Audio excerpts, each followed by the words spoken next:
જૂનાગઢ જિલ્લામાં રફતારો કહેવામાં જોવા મળી રહ્યા છે કે બાટલા નજીકમાં હિટ એન્ડ રનની 3 યુવકોના મોત થયા છે અને ઇકો કાર ચાલકે બાઇકને ઉડાવી દીધી અને આ અકસ્માતમાં માણવા એકમાં ઘટના બાટવામાં 2 યુવકોના મોત થયા છે અને બાટવાલના 28 વર્ષની રામ પરેશ અને ભરત મોરીનું મોત થયું હતું અને માણવા હર્ષના નામના યુવકો મોત થતાં પરિજનોના શોકમાં માહોલ. મૃતક નામનો ભરત નગર મોરી અને પરેશ પરમ મોરીના હર્ષદ કાળવા આઠપીના માળવામાં કારમાં આ અકસ્માત કરી ફરાર.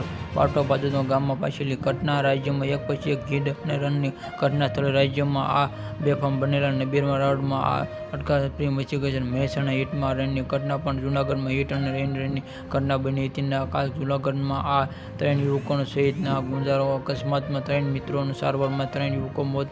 પંથક શોક બન્યો હતો. 3 યુવકોના મોતની સામગ્રી પોલીસ અજાણ્યા અગાઉના ફિલ્મના વળાંકમાં બન્યો હતો અને આ મહિલાનું મોત થયું હતું. આ વળાંકમાં હિટ અને રનની અકસ્માતનો ઈરાદામાં કરેલી હત્યાનો હોવાનું આવ્યું હતું અને આ જૂનાગઢમાં હિટ અને રનની ઘટના 3 યુવકો કમકમાટી ભર્યા મોત થયા હતા અને આ જૂનાગઢમાં હિટ અને રનની ઘટના પણ યુવકો 3 કમાટી મોત અને 28 વર્ષ રામ અને 16 વર્ષના ભરત અને આ તપાસમાં ચાલકો કાર સર્જામાં પોલીસે વધુ તપાસ હાથ ધરી છે. જૂનાગઢમાં કમકમાટી ઘોર અકસ્માતમાં 3 અસાધારણ યુવકોને જતા અડફેટે લીધા અને આ બાઇક ચાલકો નાસી છૂટ્યા હતા અને આ યુવકો મોત નીપજ્યા હતો અને છેલ્લે કંપની પોલીસમાં અજાણ્યા કારની આ શોધખોળ પણ હાથ ધરી છે.